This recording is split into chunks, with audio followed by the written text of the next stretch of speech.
Super star Rajinikanth craze గురించి కొత్తగా చెప్పాల్సిన పనే లేదు. అయితే గత కొన్ని సంవత్సరాలుగా రజనీకాంత్ నటించిన సినిమాలు బాక్స్ ఆఫీస్ వద్ద ఘోరంగా ఫెయిల్ అవుతున్నాయి. జైలర్ ను మినహాయిస్తే మిగిలిన సినిమాలు ఆశించిన విధంగా ఆకట్టుకోలేకపోతున్నాయి. కబాలి, కళ, దర్బార్, పెద్దన్న వంటి సినిమాలు ఫ్లాప్ గా నిలిచాయి. దీంతో రజనీకాంత్ సినిమాలపై ప్రేక్షకుల ఆసక్తి తగ్గిపోయింది. అసలు లాల్ సలాం అనే సినిమా ఒకటి వచ్చిందనే విషయం ప్రేక్షకులకు తెలియదంటే రజనీకాంత్ సినిమాల పరిస్థితి ఎంత దారుణంగా తయారయ్యో అర్థం చేసుకోవచ్చు. ఒకప్పుడు రజనీకాంత్ నుంచి సినిమా వస్తుందంటే తమిళ, తెలుగు రాష్ట్రాల్లో ఓ పండగ వాతావరణం కనిపించేది. కానీ ఇప్పుడు ఆ పరిస్థితి పూర్తిగా విరుద్ధంగా మారిపోయింది.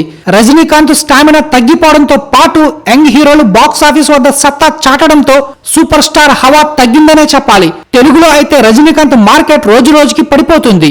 లాల్ సలం కలెక్షన్లు చూస్తే ఇది నిజమేమో అనిపిస్తుంది. ఇదిలా ఉంటే తాజాగా రజనీకాంత్ కు సంబంధించిన ఓ ఆసక్తికరమైన వార్త నెట్టింట్లో వైరల్ అవుతుంది. రజనీకాంత్ కు భార్యగా, లవర్ గా, కూతురుగా ఓ హీరోయిన్ నటించారు. ఆ హీరోయిన్ మరెవరో కాదు, మీనా. మీనా చైల్డ్ ఆర్టిస్ట్ గానే ఇండస్ట్రీలోకి అడుగుపెట్టిన సంగతి తెలిసిందే. రజనీకాంత్ నటించిన ఎంకేయో కెట్టకురల్, అనుబల్ల వంటి సినిమాల్లో మీనా చైల్డ్ ఆర్టిస్ట్ గా నటించారు. ఎంకేయో కెట్టకురల్ సినిమాలో రజనీకాంత్ కూతురుగా మీనా నటించారు.